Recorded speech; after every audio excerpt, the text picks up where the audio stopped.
bientôt. Jésus revient bientôt. Ne remarquez-vous pas?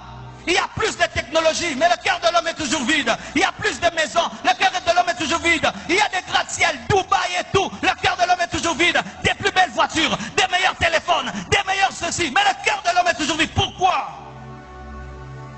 Jésus revient. Regardez même tous ces péchés dans les églises, tous ces péchés dans les églises. Des faux serviteurs de Dieu. Des gens qui viennent à l'église, qui ne se répandent pas, qui ne se convertissent pas. Ce sont les signes des temps de la fin. Les gens veulent entendre un message qui les plaît, qui les flatte. Signe des temps de la fin. La vérité devient rare. Le pur évangile devient rare. Les gens font des faux miracles. Les gens sont là pleins pour des faux miracles. Voir comment les poissons sortent des pieds des gens. Des poissons qui sortent des pieds des gens. Et ils sont nombreux.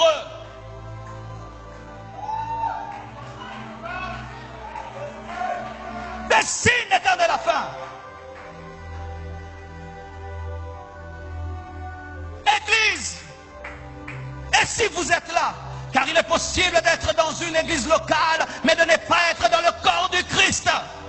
Il est possible d'être membre de l'église Compassion, d'avoir une carte de membre, mais Dieu ne te connaît pas.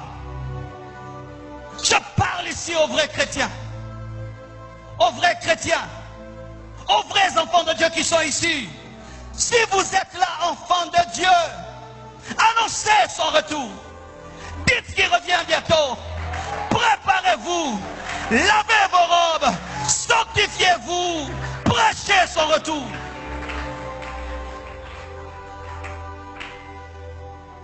Si la première église a reçu l'onction le jour de la Pentecôte, il y a une onction plus grande qui va venir sur la dernière église, qu'on appelle la pluie de l'arrière-saison, qui sera plus forte et plus grande, car nous devons voir la puissance. Un réveil est en train de naître, un plus grand réveil que le réveil de Pierre, un réveil qui prépare la maturité de l'église, car Jésus-Christ ne peut enlever une église qui n'est pas mature, et c'est un réveil puissant qui est en train de venir, afin de préparer l'église au retour de Jésus.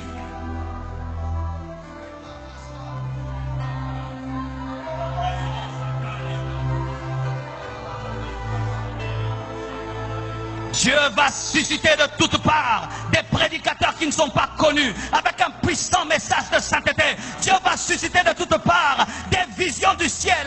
Dieu va susciter de toutes parts des gens qui vont mourir et ressusciter et qui vont annoncer qu'ils ont vu l'éternité.